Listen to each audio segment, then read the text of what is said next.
a commencé avec un mystérieux bracelet. C'est super d'avoir de super pouvoirs à son poignet. Qui ne connaît pas Ben 10 ?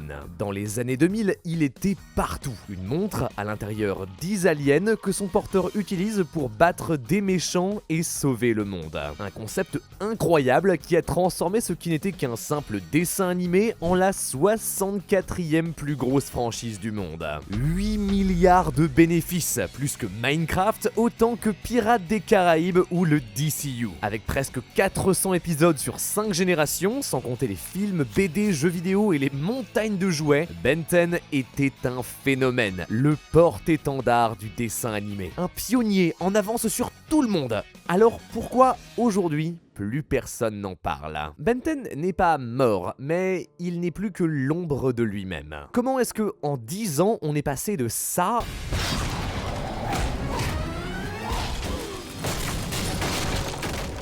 à ça? C'est plus difficile d'être en colère contre toi quand t'es un poulet. Je sais pas si tu m'entends, mais je ne sais plus quoi faire. Gwen a des ennuis, toi t'es un poulet. Moi c'est Théromique et aujourd'hui on plonge dans l'un des plus grands univers de toute l'histoire de la télévision. L'origine de Ben 10, son succès, sa chute et celle de toute l'industrie de l'animation. Oh non, la brigade du style, ils m'ont retrouvé. Attrapez-le! Il doit payer pour sa mocheté! Non, car j'ai mon arme secrète. C'est parti! Tremble devant la puissance de Holzkern. Holzkern, tu les connais, ils font des montres incroyables. Entreprise autrichienne, le pays de Mozart et Schwarzenegger, qui se démarque par son travail du bois. En plus de péter la classe, leurs produits sont tous partiellement faits en matériaux naturels. Donc bois, mais aussi perles, marbre ou ce magnifique lapis-lazuli, ma pierre préférée. Ça rend chaque montre unique, elle dure longtemps avec un bois certifié FSC sans déforestation. Et oui, en plus d'être stylé, je suis éthique. Impossible! Si, et c'est pas tout. Holzkern fait aussi des bijoux pour hommes et femmes, colliers, bagues, bracelets, tous avec des designs épurés et esthétiques en bois, métal et pierres précieuses. Ils ont aussi une superbe collection de sacs à main et de lunettes de soleil. Les fêtes arrivent, ça peut être un super cadeau. Pour le Black Friday, clique sur le lien en description pour profiter jusqu'à moins 30% sur toute leur boutique. Ça va pas durer longtemps, alors dépêche-toi. Fais comme moi, grâce à Holzkern, personne ne pourra critiquer ton style. Et maintenant, par le pouvoir de la montre! Hey, abonne-toi! Ben 10 a tout changé. Lui, c'est Vilgax, terrible seigneur galactique. Dans le tout premier épisode, il pourchasse un vaisseau qui, juste avant de s'écraser, envoie son précieux cargo sur Terre. À la surface, Ben Tennyson, garçon rebelle de 10 ans, part en road trip avec sa cousine Gwen et son grand-père Max. Un plombier à la retraite qui, dès le premier soir, veut leur faire manger des vers vivants. Ouah, c'est qui ce fou du bus? Ben prend la fuite et, au milieu de la forêt, découvre le cargo abandonné. À l'intérieur, l'Omnitrix. Elle s'attache à son poignet et par accident Ben l'active, se transforme en inferno et met le feu à la forêt. Ça alerte son grand-père et sa cousine, mais aussi Vilgax. Gravement blessé dans la bataille, il envoie ses serviteurs récupérer l'Omnitrix dont il a besoin pour conquérir la galaxie. Heureusement, Ben découvre de nouvelles formes comme sauvage au sens très développé ou alors incassable, un alien fait de diamants capable de transpercer n'importe quoi. Il bat les mercenaires de Vilgax, marquant le début d'un été rempli de dangers et d'aventures. Ben 10 est né, mais pour comprendre d'où il vient, il faut remonter encore un peu plus loin dans le temps. En 96, 4 auteurs de biopic, Joe Casey, Duncan Rouleau, Joe Kelly et Steven T. Seagal, prennent un gros risque. Jusque-là dessinateur pour X-Men et Superman, fatigués de l'industrie, ils décident de s'associer pour monter leur propre création. Ensemble, ils forment Man of Action, l'entreprise qu'on connaît aujourd'hui pour des séries comme Ultimate Spider-Man, Gormity, Bakugan Battle Planet ou récemment Sonic Prime. Mais au début des années 2000, c'est encore des petits nouveaux sans réputation ou expérience. Pour se faire connaître, ils installent un stand au Comic-Con de San Diego. Là-bas, on les démarche pour écrire plusieurs courts-métrages. Un premier client qui en amène un autre et de fil en aiguille, les 4 amis se font un nom. Ils écrivent pour le jeu X-Men Legends quand on leur propose une opportunité très spéciale, travailler pour Cartoon Network. Tu les connais pour Steven Universe, Adventure Time, à l'époque le géant cultissime du dessin animé américain chez chercher à se démarquer de ses rivaux, Nickelodeon et Disney XD, en occupant un marché à l'époque encore peu conquis, le super-héros. Il démarche Man of Action pour écrire une histoire dans le style des 4 Fantastiques. Peu motivés par l'idée, les 4 auteurs reviennent devant eux quelques semaines plus tard avec 20 concepts, 20 synopsis qu'ils présentent chacun en 1 minute chrono. 1, 2, 3, la 8e, c'est Ben 10. And Sam was just like, stop, that's it. We'll take it. And we're like, we have 12 more things. He's like, no, I don't need them. That's the show. Les producteurs sont conquis. Après tout, c'est vrai que l'idée d'un garçon qui peut incarner plein de super-héros à la fois est prenante. On se met au travail et on dessine les premiers concepts, encore éloignés de ceux qu'on connaît. Ben est très différent, mais à son poignet, on voit déjà le prototype de l'Omnitrix, au début appelé la Megawatt ou Méga déoxyribonucléique transdimensionnal transforaminal numérateur au secours. À la base, il devait se transformer en super-héros, ou alors plus précisément en version alternative de lui d'univers différents avec des pouvoirs. Genre Ben vampire, Ben aquatique, c'est seulement plus tard qu'on trouve l'idée des aliens. Les premiers concepts de ces derniers sont même carrément flippants. Heureusement, on les adapte pour qu'ils passent mieux à la télé. Dès le départ, on sent que l'objectif c'est de faire plus qu'une simple série. Oui, chaque épisode de Ben 10 est indépendant, mais on suit une vraie histoire avec des liens subtils entre les épisodes. Et ça va plus loin que de simples méchants récurrents. Par exemple, dans l'épisode 5, Ben rencontre Tetrax, un alien de la même espèce que incassable. Dernier de son peuple, anéanti par Vilgax des années plus tôt, il travaille maintenant pour lui comme agent double, attendant son heure pour frapper. À la fin de l'épisode, il reconnaît Ben comme un digne porteur de l'Omnitrix et lui promet de revenir quand il sera prêt. Le mystère est prenant, gamin, tu ne rêves que d'une chose, en savoir plus. Qui est cet alien? Est-ce qu'il y en a d'autres? Quand est-ce qu'on va le revoir? Et donc, tu regardes la suite. 2 épisodes plus tard, Ben se dispute avec son grand-père qui lui reproche d'être trop immature pour ses pouvoirs. Il s'enfuit et rencontre Kevin, bad boy mystérieux capable d'absorber les propriétés de tout ce qu'il touche. Il tente d'emmener Ben avec lui dans des histoires douteuses, mais Ben comprend qu'un grand pouvoir implique de grandes responsabilités et que 10 ans c'est peut-être un peu tôt pour se mettre à tuer des gens aussi, ouais. Ils se battent et dans l'affrontement, Kevin parvient à absorber une partie des pouvoirs de l'Omnitrix. Il perd, mais ce n'est que le début. Sa haine envers son nouveau Némésis grandit, on le revoit comme méchant principal de la saison 2. Tout ça, en plus de créer du lien et du mystère, ça développe les personnages. Au début, Ben est un gamin espiègle, arrogant, égoïste, mais mis face à la vision de celui qu'il pourrait devenir en continuant sur cette voie, il gagne en maturité et apprend à devenir un vrai héros. Après, Ben 10 ne se prend pas trop au sérieux non plus. D'ailleurs, une des grandes forces de la série, c'est justement d'arriver à mélanger des moments dramatiques avec des moments plus légers dans une ambiance un peu vacances road trip. On ne fait pas que affronter des aliens, on parcourt aussi les États-Unis avec des héros attachants. Max, Ben et Gwen ont une très bonne alchimie. Les 2 enfants se chamaillent, mais s'entraident lorsque les choses tournent mal. Et ce qui fait plaisir, c'est que Gwen n'est pas juste la fille de service, elle fait partie de l'action. Au début de la saison 3, les héros affrontent l'Enchantress, une magicienne capable d'échanger les corps des gens. Au cours de la bataille, Gwen récupère un livre de sorts. Elle s'entraîne jusqu'à être capable de, elle aussi, faire de la magie. Elle devient même sa propre super-héroïne, Mademoiselle Chance, qui est, chanceuse. Miraculous Ladybug n'a rien inventé. Des bases très solides qui créent des épisodes incroyables. À la fin de la saison 1, Vilgax, qui a soigné ses blessures, arrive sur Terre pour s'emparer de l'Omnitrix lui-même. Ben part l'affronter, mais il n'est pas assez fort. Vilgax le ramène avec lui sur son vaisseau. Tout semble perdu, mais Max amène Gwen au mont Rushmore. À l'intérieur, une gigantesque base remplie d'armes étranges. Je n'étais pas exactement un plombier ordinaire avant d'être à la retraite. Max n'est pas un grand-père comme les autres. Les plombiers ne sont pas des plombiers. Les 2 super plombiers. Mais plutôt une organisation secrète qui pendant longtemps a protégé la Terre des menaces aliens, enfermant ses assaillants dans le vide absolu. Ça explique tous ces regards mystérieux, comme si dès le premier épisode, il connaissait déjà l'existence de Vilgax et l'Omnitrix.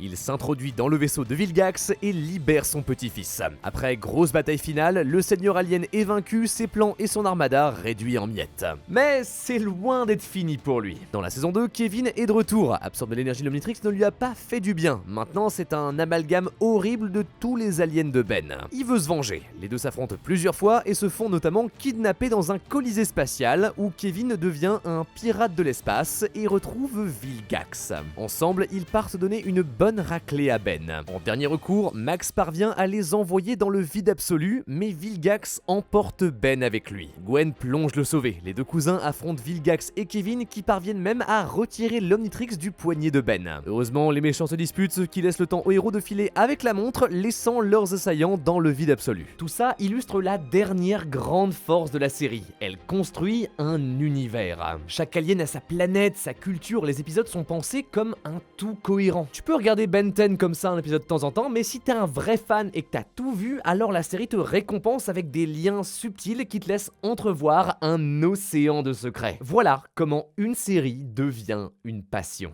Ben 10 did okay in the US when it first came out, but it wasn't a runaway hit. It was just a hit. À sa sortie aux États-Unis, Ben 10 n'a pas fait plus de vagues que ça. Après, bon, déjà, les niveaux de rétention sont gigantesques. La série garde ses spectateurs comme personne. Mais quand quelques mois plus tard, Cartoon Network exporte la série dans le reste du monde, ça explose. We got to Copenhagen and we checked into our hotel. And she's like, "Oh look, they have Cartoon Network." And the Cartoon Network logo would flip around and it said Ben 10 TV. I was like, what? C'est peut-être dû à des préférences culturelles, mais en Europe et en Asie, Ben 10 est partout. En tête des audiences des programmes jeunesse et surtout en magasin. Figurines, Lego, BD, cartes à jouer, sacs à dos, mugs, vêtements, c'est impossible de quantifier la montagne de produits dérivés Ben 10. Parfois d'ailleurs vraiment bizarre, genre ce jeu de société où tu assembles des aliens en plastique, j'ai pas trop compris pourquoi, ou ce masque qui modifie ta voix pour qu'elle ressemble à celle d'un des aliens Echo.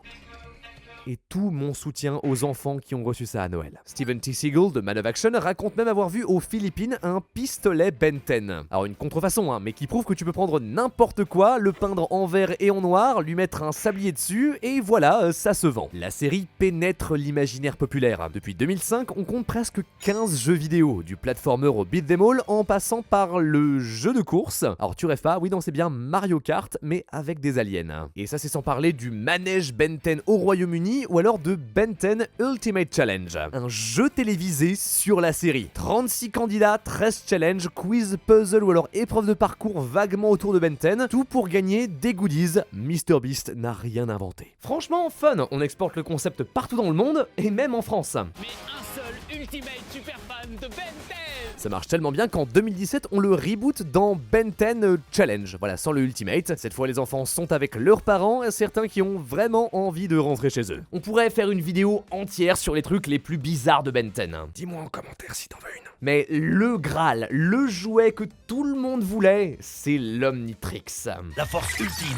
Quelle sera sa prochaine transformation? Classe, imposante, la montre trône au milieu du rayon jouet. Le rêve de tous les enfants. Parce que même si fondamentalement c'est juste un bout de plastique que tu mets au poignet, l'Omnitrix a une aura. Pour le petit garçon que j'étais, c'était la marque ultime du style. Et j'étais pas le seul. Dès les premiers mois, Cartoon Network en écoule des dizaines de milliers. Un carton financier qui propulse Ben 10 comme l'une des séries les plus rentables de tous les temps. Une machine à fric. L'objectif est clair, continuer la série pour vendre un maximum de jouets. La suite de Ben 10 ne déçoit pas. Le méchant de la 3e saison, c'est Spectral, un des aliens de la montre. En fait, les formes que Ben prend ne sont pas juste des pouvoirs, mais des vrais êtres vivants emprisonnés dans la montre. Zaskir est l'un d'entre eux. De nature mauvaise, il parvient à reprendre le contrôle et s'échappe de la montre pour tenter de tuer Ben. En plus d'être intouchable, Spectral est terrifiant. Enfin, regarde-moi ce design, mais gamin, tu dors pas la nuit avec ça. À la fin de la saison 3, il s'allie avec d'autres méchants comme Victor, un monstre de Frankenstein, un l'alien loup-garou et une momie trop stylée pour transformer l'humanité entière en mutants décérébrés. Pour ça, ils ont besoin de l'Omnitrix. Mais après une grosse bataille dans l'espace, tout rentre dans l'ordre et Ben recapture Spectral dans sa montre. La 4e saison, elle, se focalise sur la confrérie des chevaliers, un ordre secret avec pour but de nettoyer la Terre des aliens pour toujours, quitte à causer d'immenses ravages. Leur chef, Driscoll, s'empare d'une source d'énergie très puissante. Pour empêcher une destruction terrible, Ben doit l'affronter dans un climax épique. Ex-Animaux, l'Enchantresse, Driscoll rassemble tous les méchants de la série pour affronter les héros. C'est très jouissif de voir cet univers se mettre en place et créer des conflits de grandes envergures. Genre, en tant que fan, t'es investi, tu veux en savoir plus. Comme l'Omnitrix. Elle vient d'où ?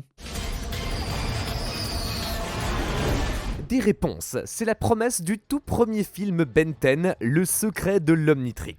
Sorti en 2007 directement à la télévision, mais très attendu par les fans. Soudainement, la montre de Ben devient bizarre. Alors qu'il se demande quoi faire, un vaisseau arrive, celui de Tetrax, l'alien de diamant de la saison 1 qui avait promis de revenir. Il explique que l'Omnitrix a une fonction d'autodestruction capable d'annihiler l'univers tout entier. Pour empêcher ça, il faut retrouver son créateur. Ben, Gwen et Tetrax partent explorer l'espace, mais bien plus loin, Vilgax arrive à s'échapper du vide absolu. Il rassemble une armée et part à la poursuite de son némésis. De leur côté, sur une planète secrète, les héros rencontrent Azmuth, le créateur de l'Omnitrix, un scientifique désillusionné. Il a créé la montre pour permettre à toutes les espèces de l'univers de se comprendre, développer leur empathie en prenant la forme des autres. Mais à la place, tout le monde, Ben inclus, s'en sert comme d'une arme. Heureusement, les héros parviennent à le convaincre que malgré tout, l'univers n'est pas si mauvais et que même s'il y a des méchants, il y a aussi des gentils qui les affrontent et oh mais quelle coïncidence, mais Vilgax, vous êtes là! Azmuth accepte de les aider, arrête l'autodestruction de l'Omnitrix et lui donne un nouvel alien géant. Oh, Ultraman! C'est Ultraman, j'ai la ref! Tu n'as peur de rien et personne ne te résiste! Bref, grosse bagarre, Vilgax est battu, les héros retournent sur Terre pour profiter de la fin de leur été. Parce que, on le rappelle, mais tout ça, c'est que pendant un été. Enfin, moi je vais au camping. Je suis normal. Mais voilà, Vilgax est vaincu, la menace alien terminée, septembre arrive, il faut retourner à l'école. C'est le concept de Race Against Time, le deuxième film pensé pour conclure la première génération de Ben 10 avec du live action.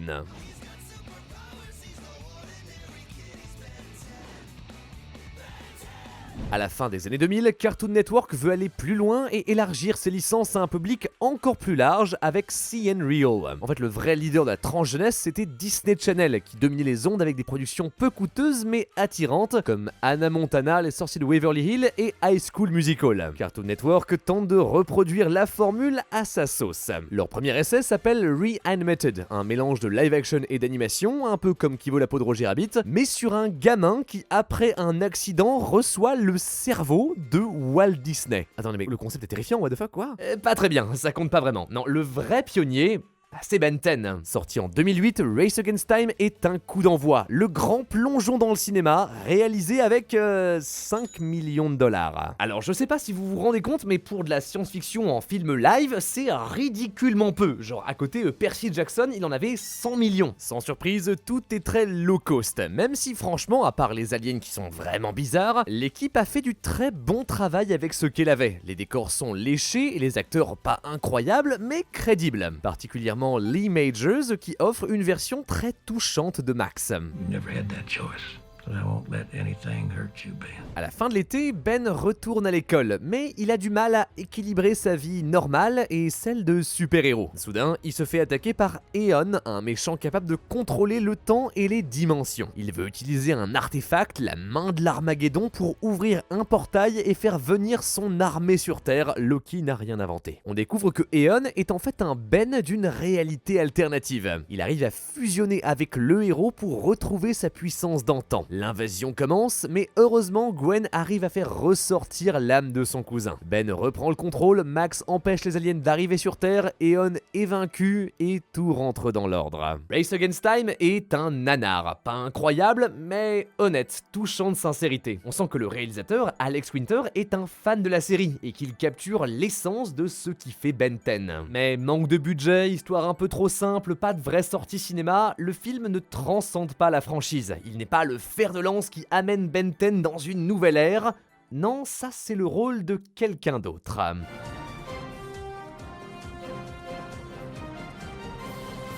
L'âge d'or de Ben 10.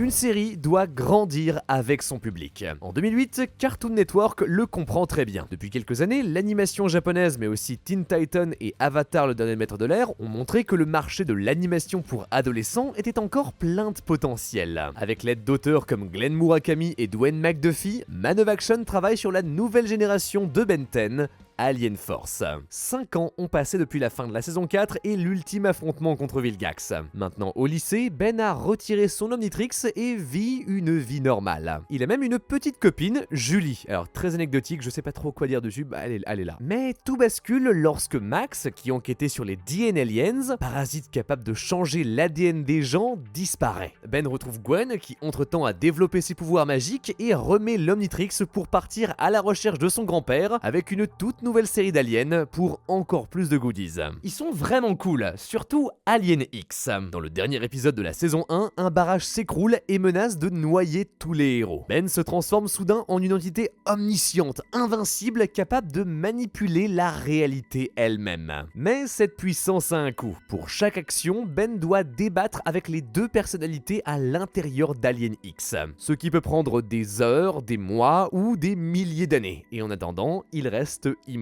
Le concept est vraiment intéressant, ça pousse Ben à ne pas tout résoudre par la force. Il grandit et doit apprendre à régler ses problèmes intelligemment. On voit ça très bien dans les 2 premiers épisodes. Gwen et lui retrouvent Kevin, toujours capable d'absorber les propriétés de ce qu'il touche. Il s'est échappé du vide absolu, a repris forme humaine et fait maintenant du commerce illégal avec la confrérie des chevaliers. Au lieu de juste lui foutre une raclée, les 2 cousins lui parlent et le convainquent de les aider. Une nouvelle équipe se forme. Ils apprennent à s'apprécier, à se respecter et à travailler ensemble. Leur relation devient le nouveau cœur de la série. Le trio suit la trace de Max et affronte les commandants suprêmes, chefs des DN Aliens. Se croyant purs, supérieurs à toutes les autres races, ils veulent façonner l'univers à leur image. Plus sombre, avec plus d'histoires qui se suivent, Alien Force amène Ben 10 à la vitesse supérieure. Et c'est trop bien! On développe l'intrigue et les personnages au fil des épisodes pour former un tout cohérent. Ben, sans son grand-père pour le guider, doit assumer son rôle de leader et gagner en maturité. Kevin et Gwen, eux, se rapprochent progressivement jusqu'à sortir ensemble. Leur évolution fait plaisir, en plus de donner envie de suivre les épisodes. Voir Kevin passer de méchant à anti-héros à vrai membre de l'équipe donne une vraie profondeur à l'histoire. Au milieu de la saison 1, les héros retrouvent Max dans une base des DN Aliens, mais ce dernier se sacrifie pour retarder leur invasion de la Terre. Dévastés, Ben, Kevin et Gwen doivent reconstruire les plombiers 2-0 pour défendre leur planète. En plus de récupérer des alliés, ils affrontent plusieurs méchants secondaires comme Morningstar, un vampire, ou alors Albedo, l'ancien assistant d'Azmuth qui s'est transformé en Ben pour pouvoir lui voler l'Omnitrix. On retrouve aussi Max, qui n'était pas mort, mais juste prisonnier dans le vide absolu. Il explique que les DN Aliens sont presque prêts, ils ont seulement besoin d'une clé spéciale pour ouvrir un portail et amener leur flotte sur Terre. Parallèlement, pendant un combat contre un des commandants suprêmes, Ben et lui sont téléportés sur une planète désertique. Forcés de travailler ensemble pour survivre, ils commencent à se comprendre et se respecter. Quand un monstre les attaque, l'alien sacrifie même son bras pour protéger Ben. Ce dernier le soigne, mais le commandant, maintenant impur, part en exil. Au retour de Ben, l'invasion alien est sur le point de commencer. Elle a même déjà détruit la planète d'Azmuth. Les héros et même quelques méchants se rassemblent pour combattre la menace. Endgame n'a rien inventé. Mais c'est trop tard, l'armada passe le portail, la force brute ne suffira pas à les arrêter. Pour sauver la Terre, les héros décident de s'infiltrer dans le monde des aliens jusqu'au trône des commandants suprêmes. On comprend que leur obsession pour la pureté de leur race les a rendus incapables d'évoluer. S'ils ne s'étendent pas dans toute la galaxie, alors ils vont s'éteindre. C'est là que, au lieu de les combattre, Ben utilise l'Omnitrix pour mélanger leur ADN avec celle d'autres aliens. D'un coup, les êtres pourtant si fiers de leur pureté se retrouvent au même niveau que les races qu'ils considéraient inférieures. Arrive alors le commandant, avec qui Ben s'était retrouvé isolé. Il explique que son impureté n'est pas une faiblesse, au contraire, elle l'a rendu plus fort, capable d'évoluer à nouveau. Impressionnés, les commandants s'inclinent et le nomment chef. La flotte est rappelée et la Terre est saine et sauve. Une morale très puissante. Dans le premier film, on comprenait que plutôt qu'une arme, l'Omnitrix servait à la base à créer du lien, de la compréhension entre les peuples. Et c'est ce que fait Ben. Même quand tout le monde azimut compris s'attendait à ce qu'il tape dans le tas, il a fait le choix de la diplomatie et utilise ses pouvoirs non pas pour la violence, mais pour apprendre l'empathie à ses adversaires. L'enfant égoïste et impulsif a bien grandi. On a devant nous un vrai héros. Ben est mature, capable de faire les bons choix et de rassembler les gens autour de lui. C'est un excellent développement de personnage. La saison 2 d'Alien Force est le point d'orgue de toute la série. D'une histoire simple et semi-épisodique, on est passé sur un univers riche, intéressant, rempli de personnages complexes. Le potentiel de Ben 10 est en ébullition. La série est en train de devenir quelque chose de plus. Ou du moins, elle essaye.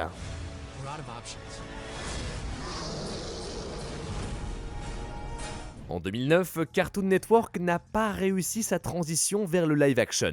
Depuis Race Against Time, la chaîne enchaîne les échecs, pas aidée par la grève des scénaristes qui crée des tensions entre les producteurs et les équipes artistiques et résulte en une avalanche de télé-réalité médiocre. Pendant que le MCU se prépare et que les adaptations au cinéma d'univers jeunesse cartonnent, Ben 10 semble rester sur la touche. Alors il y a bien quelques projets ambitieux comme Destroy All Aliens, un film en 3D. On sait pas trop où il se place dans la chronologie, il est un peu pensé comme une nouvelle fin à Ben 10 classique qui vient effacer l'ancienne, c'est pas clair. En gros, l'Omnitrix commence à mal fonctionner et transforme d'autres gens en aliens, dont les parents de Ben. Azmout devient alors un géant et perd le contrôle, Ben l'affronte et oh, Ultraman, ils sont deux maintenant, let's go! Destroy All Aliens n'est pas mauvais, mais pas impressionnant non plus. La 3D est fluide, mais peut-être un peu trop lisse, même pour le début des années 2010. L'histoire est cool, mais elle manque cruellement d'enjeux. C'est pas comme ça qu'on va faire exploser Ben 10.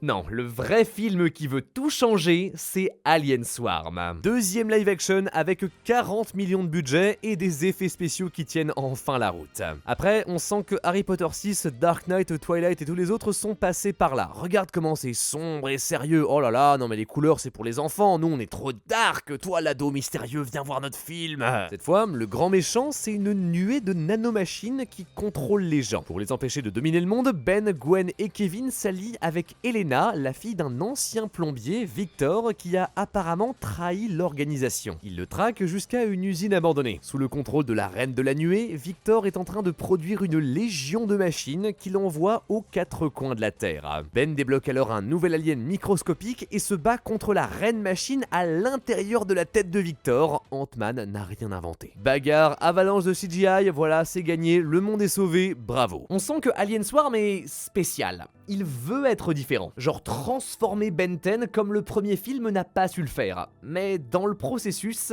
il a perdu la base de la licence. En fait, j'ai juste pas l'impression de regarder Ben 10. Et c'est pas que l'ambiance trop sérieuse ou le manque de couleurs, on dirait que c'est pas les mêmes personnages. Kevin est trop beau gosse, Gwen c'est Hermione, et Max, bah c'est pas Max. Il est tout le temps grincheux, genre le cliché de l'adulte qui refuse d'aider les autres, à des années-lumière du plombier cool et bienveillant qu'on connaît. Il ne fait pas confiance à Ben et se fait avoir par les machines de la manière la plus nulle possible. Bro, t'es censé être le meilleur plombier de l'univers, what the fuck? C'est normal de faire des changements, l'adaptation est un travail délicat, mais là tu trahis l'essence même de tes personnages principaux pour les faire rentrer dans des carcans classiques. Et au final, tout sonne faux. Alien Swarm n'a pas eu le succès espéré. Alors pas un bide, mais rapidement, il est délaissé par tout le monde. Même par Cartoon Network, qui met fin à ses projets de live action. Le troisième film Ben 10 est annulé, on retourne dans l'animation. C'est l'une des plus grandes tragédies de Ben 10. Rempli de potentiel, il n'a jamais réussi à transcender son média, à faire le pas entre la télé et le grand public. Et du coup, il stagne. La saison 3 d'Alien Force en souffre, on sent qu'on arrive au bout de ce qu'on peut raconter. L'arc des The Aliens était incroyable, sauf qu'en fait il a terminé le développement de Ben, et maintenant c'est un adulte responsable. Mais la série, elle doit continuer, donc tout ça, on le casse. Sans explication, Ben redevient un gamin arrogant et immature, parfois encore pire que dans Ben 10 classique. Il retombe artificiellement dans ses défauts passés pour les surmonter à nouveau. C'est super frustrant, c'est comme si tout ce qu'il avait vécu ne servait à rien. Le pire, c'est avec Julie. Constamment, on introduit de nouveaux love interest ou alors des problèmes inutiles. Ben se comporte comme un abruti avant de se rappeler que oh non, en fait c'est pas bien. Enfin, c'est pauvre comme écriture. La trame est bien plus décousue et nous ramène sans cesse d'anciens méchants apparaissant comme l'Enchantress le temps d'un épisode ou deux. C'est aussi le retour de Vilgax qui, mon dieu, il fait des heures sup. D'abord, il arrive sur Terre et il défie Ben en duel, puis il revient, cette fois pour demander au héros de l'aider à battre Spectral, lui aussi ramené de force par les scénaristes. Enfin, il s'allie avec Albedo pour tenter de donner une raclée à Ben une bonne fois pour toutes. On tourne en rond, il n'y a rien de neuf et surtout, c'est dur à suivre. D'un côté, les fans n'ont pas de fil rouge pour apprécier l'histoire et de l'autre, les spectateurs casuals ne comprennent rien aux relations entre les personnages parce qu'elles datent des épisodes qui sont sortis des années plus tôt. À la fin de la saison, Albedo vole une nouvelle invention d'Azmuth, l'Ultimatrix. Seulement 119,99 €. Une montre qui évolue les aliens dans des formes encore plus puissantes. Avec Vilgax, il kidnappe Gwen et Kevin pour forcer Ben à lui donner sa montre. Ce dernier accepte. Enfin, Vilgax a obtenu ce qu'il voulait. Il s'en sert pour créer une armée d'aliens, mais surprise, Ben a activé la fonction d'autodestruction. L'Omnitrix explose. Il récupère ensuite l'Ultimatrix d'Albedo et s'en sert pour envoyer Vilgax au fond de l'océan. Voilà comment se termine Alien Force. Mais évidemment, c'est pas la fin. À peine un mois plus tard, on découvre Ultimate Alien, officiellement la 3e génération, mais dans la continuité directe de la précédente. À part l'Ultimatrix, il n'y a pas de changement, pas de timeskip, tu m'aurais dit que ce serait Alien Force saison 4, je t'aurais cru. L'intérêt, c'est surtout de découvrir les formes ultimes de tous les aliens qu'on connaît. Franchement, bravo les gars du marketing, vous êtes forts. Également, dans le premier épisode, l'identité de Ben, jusque-là secrète, est révélée au monde entier à cause d'un gamin qui le stalk depuis longtemps. Notre héros doit soudainement gérer une célébrité qui lui fait parfois tourner la tête. I'm your biggest fan, Ben Tennyson. Pour s'éloigner de tout ça, Kevin, Gwen et lui ont maintenant un vaisseau spatial, histoire d'aller régler les problèmes d'autres planètes. Et ça tombe bien, parce qu'un nouveau méchant, Agregor, capture des aliens pour absorber leur pouvoir et devenir la forme de vie ultime. Il met une raclée au héros et part aux 4 coins de l'univers récupérer les morceaux de la carte de l'infini. Il veut accéder à la forge de la création, là où vivent les Célestes Sapiens, la race de Alien X, source du pouvoir absolu. Ben, Gwen et Kevin le suivent, mais Agregor semble inarrêtable. En dernier recours, Kevin décide d'absorber les pouvoirs de l'Ultimatrix.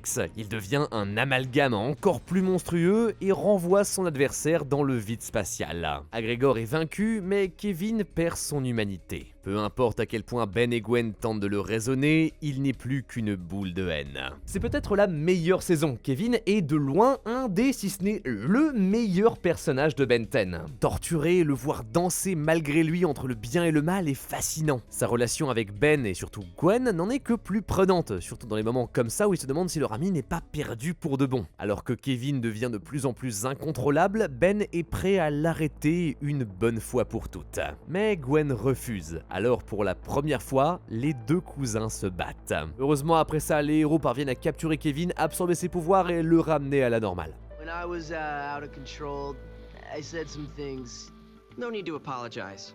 We're both kind of jerks. That's why we get along. Je vais pas mentir, après la fin d'Alien Force, Ultimate Alien remonte la barre très haut. On est de retour sur les arcs narratifs solides et la progression de Kevin développe un pan de l'histoire qui était jusque-là peu traité. Malheureusement, ça ne dure pas. Plus on avance et plus les mêmes problèmes reviennent. Les 2e et 3e saisons sont très longues, remplies de fillers sans intérêt. Ce n'est pas aidé par la mort de Dwayne McDuffie, très impliqué dans la production, qui oblige l'équipe à repenser leurs intrigues en milieu de parcours. Résultat, on se contente de recycler les mêmes méchants qu'on a déjà vus et revus. Notamment Vilgax, les gars, à un moment faut passer à autre chose, ça fait 8 fois qu'on le défonce, c'est pas crédible. Maintenant, plus qu'une tête de poulpe géant, il utilise une secte souhaitant réveiller Dagon, un dieu maléfique emprisonné par la confrérie des chevaliers des siècles auparavant. Et justement, leur fondateur, Sir George, revient de nulle part pour reprendre les choses en main. On s'embarque dans une guerre de factions entre les chevaliers, les héros et la secte, pendant que Vilgax, devenu l'incarnation de Dagon, brise le sceau qui retient le dieu. Malgré les efforts de Ben et George, Dagon est libéré. Tous les humains se transforment en monstres sous ses ordres.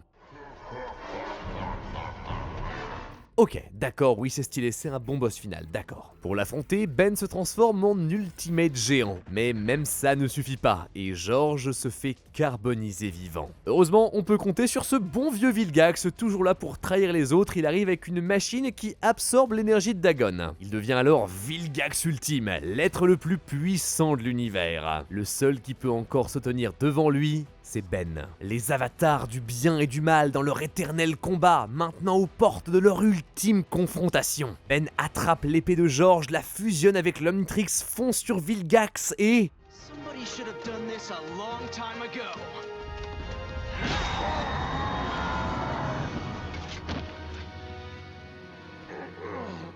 C'est plié. En un coup, c'est plié. La bataille finale entre le méchant et le héros de la série, ça aurait dû être trop épique, je vais mourir. Vilgax est vaincu et Ben absorbe les pouvoirs de Dagon. C'est maintenant lui, l'être le plus puissant de l'existence. En un clin d'œil, il pourrait éradiquer tout le mal de l'univers. Mais ses amis le raisonnent. Un tel pouvoir le détruirait. Il ne serait finalement pas mieux que son ennemi. À la place, Ben dépense toute cette énergie pour effacer les dégâts causés par Dagon. Une nouvelle preuve de sa maturité. Il est capable de résister aux tentations et de faire le bon choix. Azmuth arrive, le félicite et lui offre une nouvelle montre, The Omnitrix. Et c'est la fin. À ce stade, Ben 10 n'est plus au top de sa forme. En 2011, les premiers fans de la série commencent à grandir et délaisser les programmes jeunesse. Ils achètent aussi moins de jouets et moins de figurines, et les ventes en prennent un coup. Tout aurait pu s'arrêter là. Beaucoup d'entreprises auraient juste jeté la licence à la poubelle et passé à autre chose, mais Cartoon Network a un dernier atout dans sa poche. Le dernier espoir de Ben 10.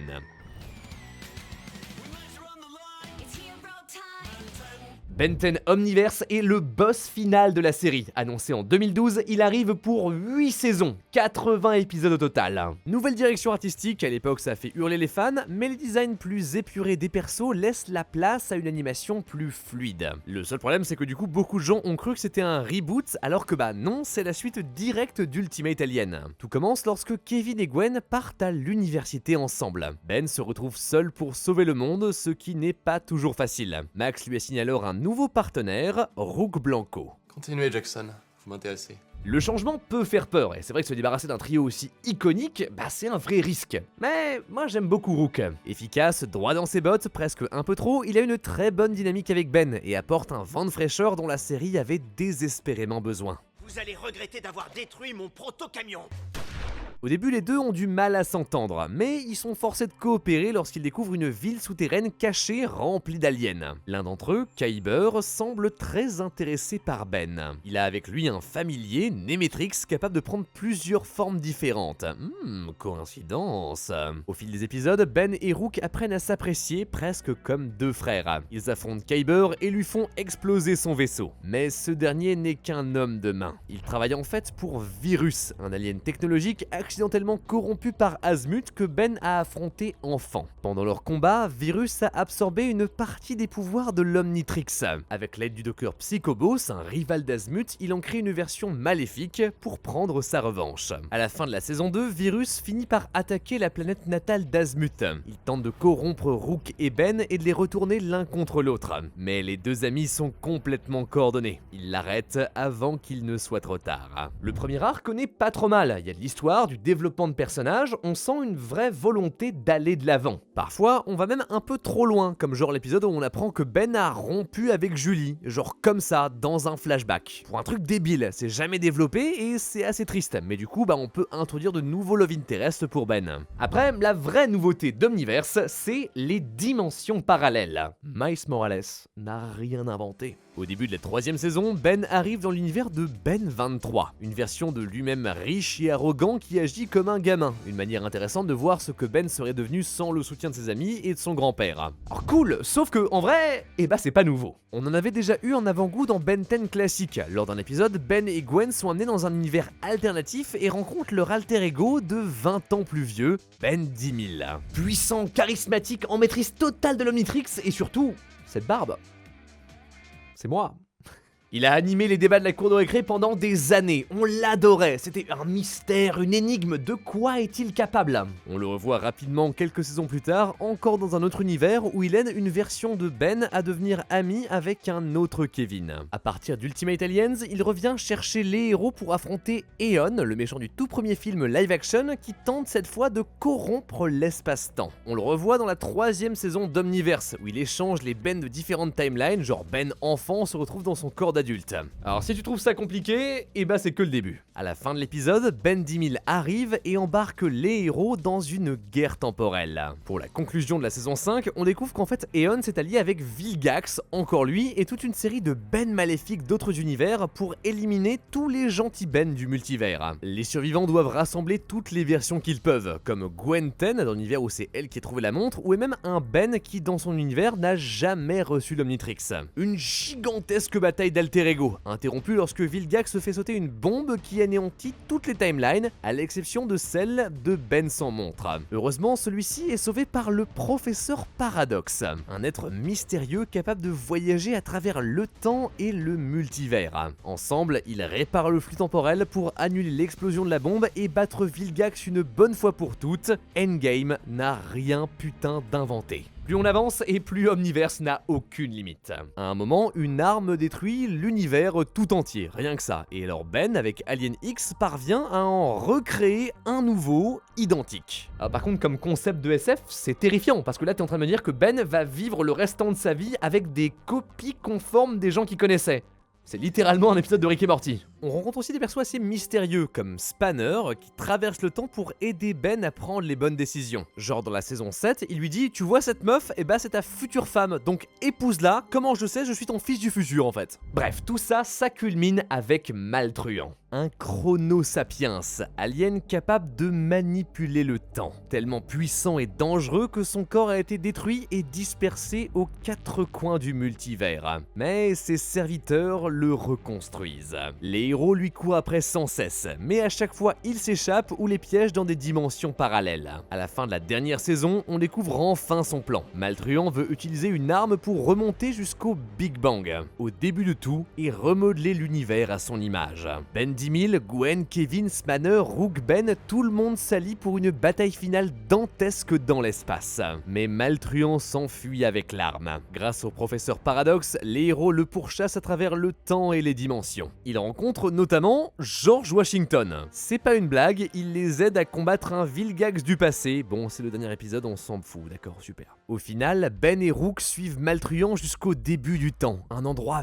vide et immobile, avec seulement une arche stellaire remplie d'hommes smoothies. Alors pas vraiment, en fait c'est les Quantumelia, des êtres vivants dans une 5e dimension que tu perçois un peu de la manière que tu veux.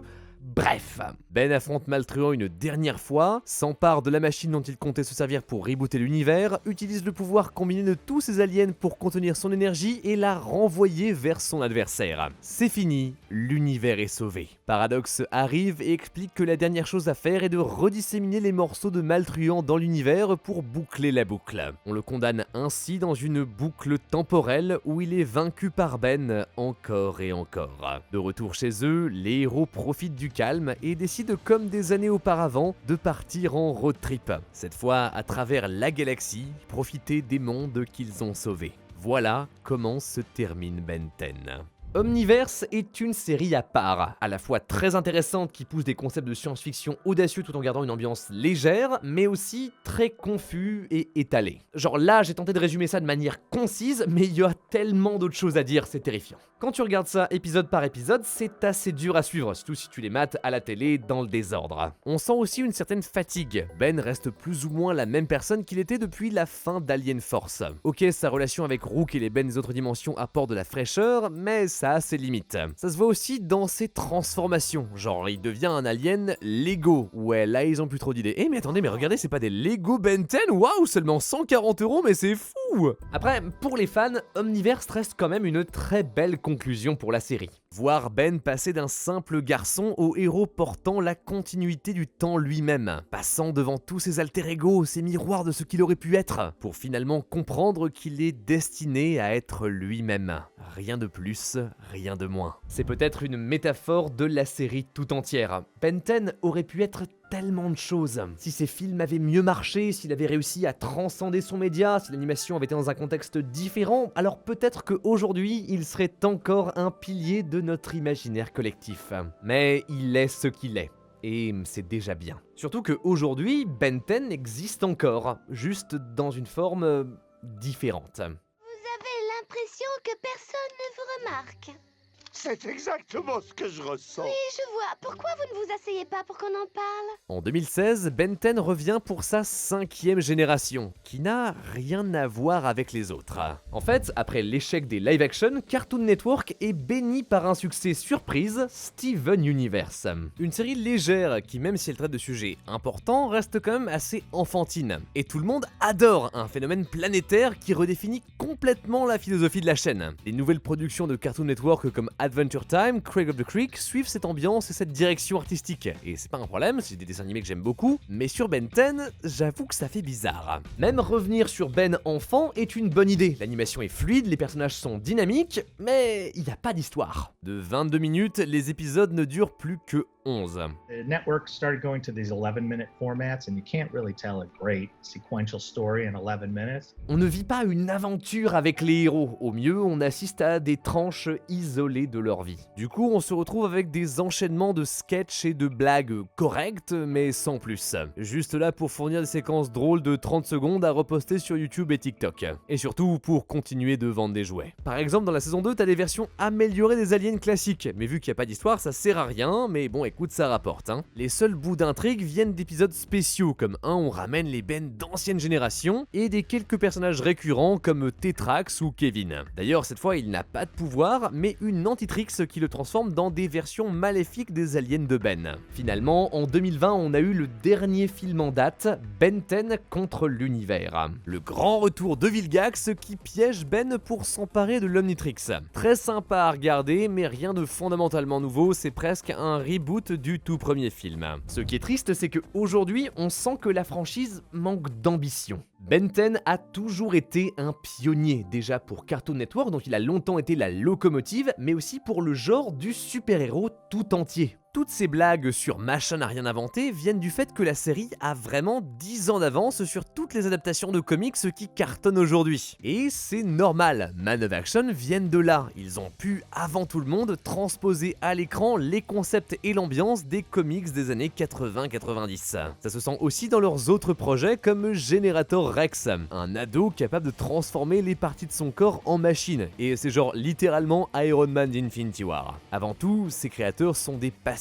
Personne n'aime Ben 10 plus qu'eux. Ils n'avaient presque aucune expérience, mais cette série les a fait décoller. Encore aujourd'hui, Duncan Rouleau répond aux questions des fans sur Twitter. La communauté le lui rend bien, la fanbase Ben 10 est toujours active. Certains en ont même fait une suite, 5 ans plus tard, un comic crossover entre Ben et Danny Phantom. Les deux héros sont plus vieux que dans leur version dessin animé, et c'est vraiment bien. De la pure fanfiction, mais dans le bon sens du terme. Allez voir ça, je vous le recommande chaudement. Malheureusement, à part ça, aujourd'hui, Ben 10 stagne. On a eu quelques discrètes annonces d'une nouvelle génération, mais ça date de 2020. Et depuis, aucune nouvelle. Pire, récemment, le projet d'un 3e film live-action, prévu depuis 2011, a été officiellement annulé lorsque Warner Bros. A rendu les droits d'adaptation. Pourquoi Warner ? Eh ben parce que aujourd'hui, c'est eux qui possèdent Cartoon Network.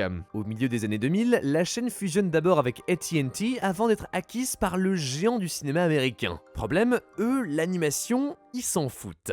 Beaucoup relatent l'incompétence du nouveau management. En plus de ça, de nombreuses séries sont annulées, même les plus populaires comme Steven Universe et Adventure Time. Warner a en fait d'énormes dettes qu'ils ne pourront jamais rembourser et surtout pas avec cette stratégie. Mais du coup, pour faire des économies, ils coupent dans tout ce qu'ils peuvent. En plus de fermer le site officiel de Cartoon Network jusqu'à rempli de jeux et d'épisodes gratuits, ils vendent même le bâtiment historique de la chaîne pour fusionner l'équipe avec une autre branche. La destruction est violente, sans aucune considération pour les créateurs. Résultat, la chaîne est privée de ses licences fortes et reconnaissables. Samurai Jack, Gumball, Dexter, Teen Titan, Infinity Train, plus rien. À l'image de Ben 10, Cartoon Network n'est plus que l'ombre de ce qu'il était. C'est même plus large que ça, car en ce moment, l'industrie de l'animation ne va pas bien. Les services de streaming, qui étaient jusque récemment son Eldorado, perdent de la vitesse. Des séries sont annulées quand elles ne sont pas tout simplement retirées des catalogues. Alors en fait, depuis la dernière grève des scénaristes, maintenant les plateformes doivent payer régulièrement des dividendes aux créateurs. Et donc c'est très bien, mais du coup il y a des managers qui se sont dit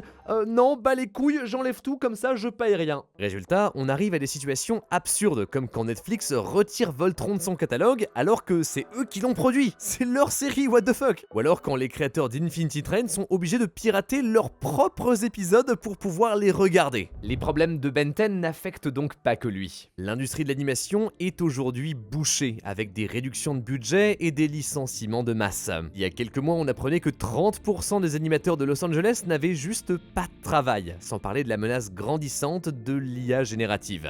Elle semble loin l'époque où 4 mecs pouvaient monter un stand au Comic-Con et se retrouver à pitcher des idées pour lancer une série à succès. On prend plus de risques, on fait que des reboots sans saveur, non. Aujourd'hui, Ben 10 ne pourrait plus voir le jour. Malgré tout, des gens se battent. L'Animation Guild, Alex Hirsch, que tu connais pour Gravity Falls, ou alors Animation Worker Ignited, beaucoup demandent des changements dans l'industrie, plus de considération et de meilleures conditions de travail.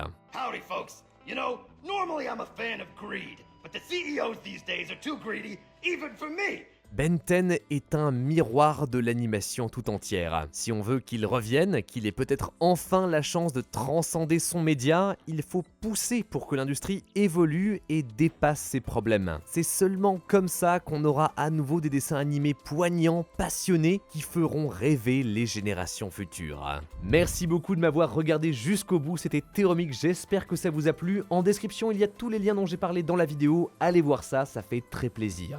Ben 10, c'est une série qui me tient vraiment à cœur, je suis très heureux d'avoir pu vous en parler. Dites-moi en commentaire s'il y a d'autres univers que vous voulez que j'aborde en vidéo. Et sur ce, croyant l'âme des cartes, abonnez-vous, à la prochaine.